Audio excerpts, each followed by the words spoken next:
আসসালামু আলাইকুম। Knowledge of medicine BD চ্যানেলের পক্ষ থেকে স্বাগতম। বিটাটিন রেনেটা লিমিটেডের বিটাহিস্টিন ডাইহাইড্রোক্লোরাইড গ্রুপের কার্যকরী একটি ট্যাবলেট বা ঔষধ ভিন্ন ভিন্ন কোম্পানি অনুযায়ী ভিন্ন ভিন্ন নামে ও ভিন্ন ভিন্ন দামি ফার্মেসিগুলিতে পেয়ে থাকবেন। আপনি আপনার পছন্দ এবং দরকার অনুযায়ী নিয়ে নেবেন।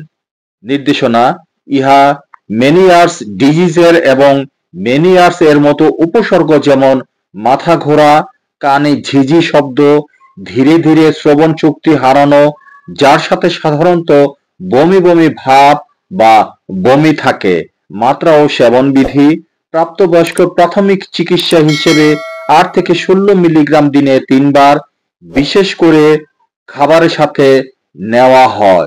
রক্ষণাবেক্ষণ ডোজ সাধারণত দৈনিক 24 থেকে 48 মিলিগ্রামের মধ্যে থাকে। দৈনিক ডোজ 48 মিলিগ্রাম অতিক্রম করা উচিত নয়। ডোজ পৃথক রোগীর প্রয়োজন অনুসারে সামঞ্জস্য করা যেতে পারে। শিশু ও কিশোরদের নিরাপত্তা এবং কার্যকারিতার তথ্যের অভাবের কারণে 18 বছর কম বয়সী শিশু এবং কিশোর ও কিশোরীদের ব্যবহারের জন্য ইহা নির্দেশিত নয় বা চিকিৎসকের পরামর্শ মোতাবেক ওষুধ সেবন করুন। প্রতি পিস ট্যাবলেটের মূল্য 3 টাকা, প্রতি পাতা ট্যাবলেটের মূল্য 30 টাকা। সো ভিডিওটি দেখে ভালো লাগলে ফেসবুক চ্যানেলটিকে ফলো এবং ইউটিউব চ্যানেল থেকে দেখে থাকলে সাবস্ক্রাইব করতে ভুলবেন না প্লিজ। Thanks for everyone.